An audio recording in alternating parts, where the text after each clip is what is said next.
अस्सलाम वालेकुम। उम्मीद है आप सब खैरियत से होंगे। तो आज हम उर्दू ज़बान की तीसरी किताब का सबक नंबर पढ़ेंगे 21।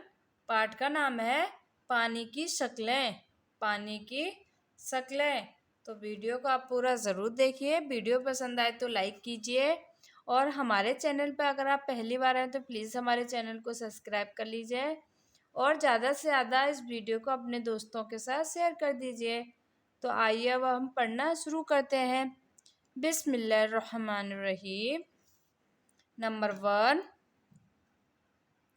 हवा और रोशनी के मानिंद दुनिया में पानी भी एक आम चीज़ है। हवा और रोशनी के मानिंद दुनिया में पानी भी एक आम चीज़ है। समुद्रों और झीलों में भरा पड़ा है। समुद्रों और झीलों में भरा पड़ा है। रोए ज़मीन का 3/4 हिस्सा पानी में पोशीदा है। रोए ज़मीन का 3/4 हिस्सा पानी में पोशीदा है। नंबर 2, पहाड़ों से छोटे छोटे नाले नदियाँ सैलाब जारी रहते हैं।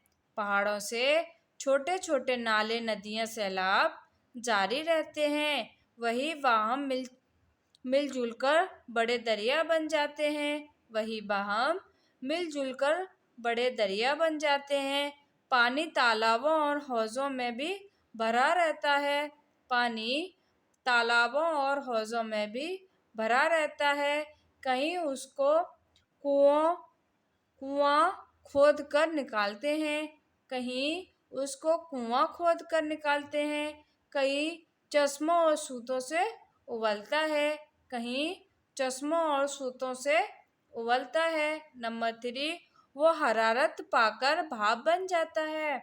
वो हरारत पाकर भाप बन जाता है। आफताब की गर्मी दिन भर तरी और खुश्की को तपाती और पानी को भाप बनाकर हवा में उड़ाती है। आफताब की गर्मी दिन भर तरी और खुश्की को तपाती और पानी को भाप बनाकर हवा में उड़ाती है। जब वो हवा में शामिल होकर नज़र से गायब हो जाता है। जब वो हवा में शामिल होकर नज़र से गायब हो जाता है तो हम उसको अज़ार कहते हैं। तो हम उसको नज़ार कहते हैं। नंबर 4, जो रात भीगती है खनकी होती जाती है। खनकी होती जाती है। उस वक्त पानी अज़खरे जो हवा में शामिल है। पानी के अज़खरे जो हवा में शामिल हैं किसी कदर दरिया झीलों और घाटियों के आसपास हवा में इधर रहते हैं। आसपास उस वक्त पानी के अज़खरे जो हवा में शामिल हैं किसी कदर दरिया झीलों और घाटियों के आसपास हवा में इधर रहते हैं। उनको कहर कहते हैं। उनको कहर कहते हैं। किसी कदर पहाड़ियों की चोटियों पर जम जाते हैं। किसी कदर पहाड़ियों की चोटियों पर जम जाते हैं। उनको बोलते हैं। उनको पाला बोलते हैं। मगर पानी की बड़ी मिकदार धनी हुई रोई के पहलू की मानिंद हवा में उड़ती फिरती है। मगर पानी की बड़ी मिकदार धनी हुई रुई के पहलू के मानिंद हवा में उड़ती फिरती है। उसको हम बादल कहते हैं। नंबर 5, तुमने बूढ़ों की ज़बानी ज़रूर सुना होगा। तुमने बूढ़ों की ज़बानी ज़रूर सुना होगा कि बादल समुंदर से पानी पीकर आते हैं। कि बादल समुंदर से पानी पीकर आते हैं। क्या तुम ख्याल करते हो? क्या तुम ख्याल करते हो कि वो पानी कि वो कोई जानवर है? कि वो कोई जानवर है? ये ख्याल बिल्कुल गलत है। ये ख्याल बिल्कुल गलत है। बादल हकीकत में छोटे छोटे कतरे उसी पानी के बने होते हैं। बादल हकीकत में छोटे छोटे कतरे उसी पानी के हैं जिसको हम पीते और काम में लेते हैं। जिसको हम पीते और काम में लेते हैं। नंबर 6, पानी के छोटे कतरे जो अवर की शक्ल में नजर आते हैं। पानी के छोटे कतरे जो अवर की शक्ल में नजर आते हैं, जब वह बाहम मिलजुल कर मोटे और वजनी होने लगते हैं। जब वो बाहम मिलजुल कर मोटे और वजनी होने लगते हैं, तो फिर हवा उनको बोझ संभाल नहीं सकती। तो हवा उनका बोझ संभाल नहीं सकती। उस वक्त वो बहार या बूंदों की सूरत में जमीन पर गिरने शुरू हो जाते हैं। उस वक्त वो बहार या बूंदों की सूरत में पानी जमीन पर गिरना शुरू होते हैं। उसी को हम मेह या बारिश कहते हैं। उसी को हम मेह या बारिश कहते हैं। नंबर 7,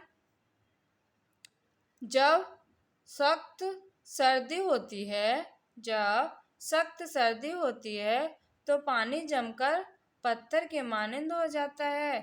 तो पानी जमकर पत्थर के मानिंद हो जाता है।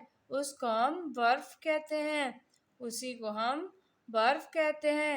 सर्दी मुल्कों में जब कड़ाके का जाड़ा पड़ता है, सर्द मुल्कों में जब कड़ाके का जाड़ा पड़ता है, तो समुंदर, झील, तालाब और नदी की सतह पर एक तबका बर्फ का बन जाता है।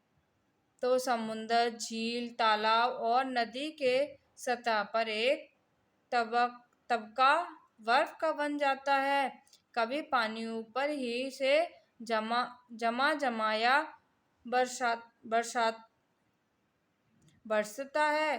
कभी पानी ऊपर ही से जमाया बरसता है।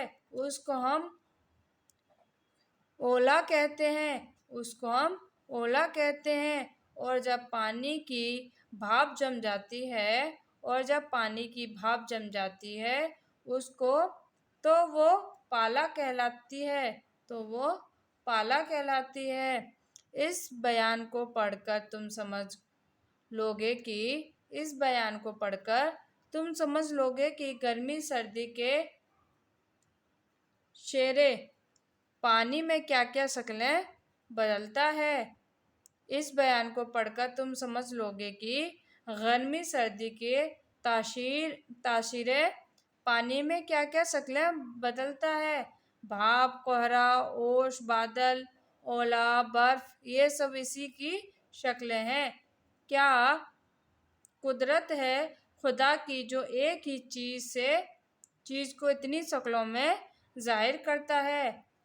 क्या कुदरत है खुदा की, क्या कुदरत है खुदा की जो एक ही चीज को इतनी शक्लों में जाहिर करता है।